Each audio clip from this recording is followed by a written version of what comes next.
All right, everyone. Hi, I'm Robin Benson, and I am the Cowgirl Mom, and I am here today.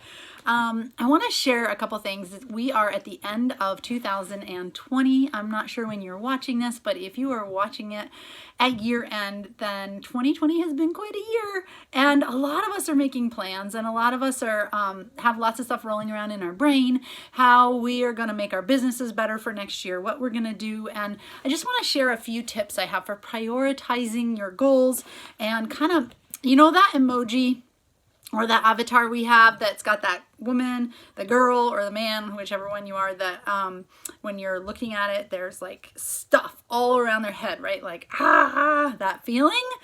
That is the feeling we get when we just haven't wrapped our arms around our clutter and all our goals and everything floating around in our head. So, a few tips for if you are dealing with this, if you're struggling with managing your chaos, or being productive in your day, working your business from home, or just your family goals, your life goals. These are some goals. These are some tips for doing that. First thing is pen and paper.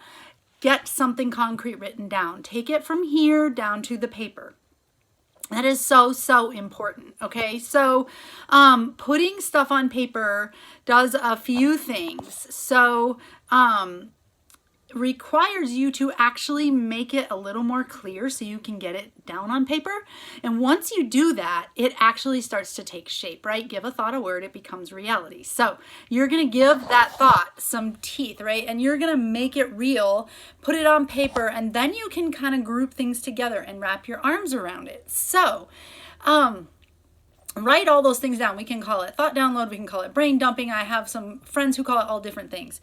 But basically, Brian Tracy in the book Eat That Frog talks about making a list of all your things you need to do. And I'm also suggesting take everything up here, whether it's I got to do the dishes, I got to fold the laundry, I got to clean the house, I got to go feed the animals, I got to do my chores, I got to take care of a sick calf, I've got to clean my kid's room, I got to get school. We're homeschoolers. I got to figure out for school what we're doing. All those things, get them out of your head. Put them on paper to give space in your brain to think and go, we're going to pause here. Okay. So get it on paper, write it down, dump it all, park it, get it out of there. That's number one. The next thing is write priorities. So take a number and give it a number. What has to be done today? What order do you need to do those things in to actually get them finished? And then the third thing I'm going to say is, this is something I do every evening. So this same, not very expensive, like 80 to 90 cent one subject notebook. I get them at Target or Walmart or Dollar Store, wherever you can find them on sale. I buy them in bulk because I go through them quickly. Every day gets a page in this book. So I have my planner. And then what you can do is take your planner and then you can write down your day. And a lot of people talk about time blocking, but I'm going to share with you time blocking. Don't panic about it. Okay. You need to block your day and have a sense of what it's going to feel like, but just give yourself some grace. Don't panic if you don't get finished at the stroke of 9:30, whatever project you were supposed to be done, because animals, kids, spouses, all teammates, every one of those critters, we love them dearly.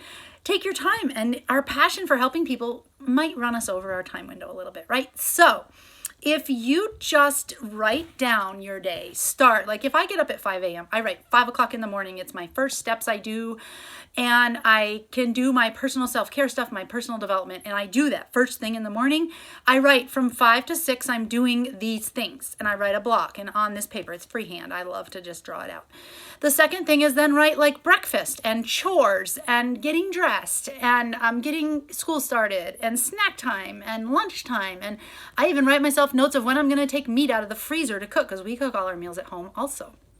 And so when you write that down for the day, you get through all the hours in the day. If you have Zooms at night, and if you have like a phone call at 3 o'clock in the afternoon, and your hubby comes in from feeding cattle at 9:30 in the morning, and you guys kind of have brunch, whatever it is, put all those things down and give them a time when you feel like they could happen, roughly.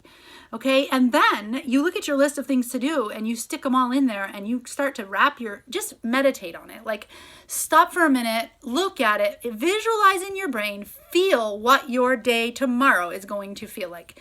And if it feels like there is no way in the world you're going to get all that done because it's just way too much to pack into the day, you're probably right.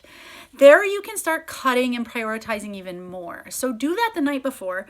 Then when you lay down and go to sleep, you have peace about your day tomorrow. You start by saying, okay, tomorrow I'm going to have a super focused day. I'm going to focus on my list. I'm going to check things off and I'm going to follow my goals, because when you sit down in the evening after everyone has gone to bed, all the animals are put to bed, all the kids are put to bed, whatever it is, it's quiet in your house and you can think clearly about your next day. I guarantee you, you are going to have thought through it more clearly and with a better frame of mind than if you try and think through it with everything coming at you the next morning, rapid fire, right?